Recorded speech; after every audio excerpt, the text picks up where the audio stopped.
Sa isang event ay natanong si Mateo tungkol sa naging viral na issue sa social media na may anak na raw sila ng asawang si Sarah Geronimo.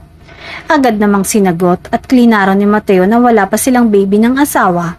Pero kitang-kita naman sa aktor na masaya at kontento ito sa pagsasama nila kahit wala pa silang anak. Tanong ng mga netizens, especially ng mga fans ni Sarah, kailan sila magbabalak na bumuo na ng sariling pamilya?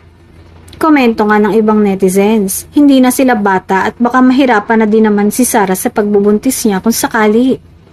Stable na din naman na ang kanilang buhay kaya't ano pa kayang hinihintay ng mag-asawa? Sa nasabing interview din ay kinumustang pagsasama nila at ang kanilang buhay mag-asawa. Very proud naman ang aktor sa bago nilang negosyo ng asawa kung saan ayon nga sa aktor ay dito ang magiging tahanan ng musika ni Sarah, kung saan pinasok na din nila ang music label industry at inilaunch nila ang G Music.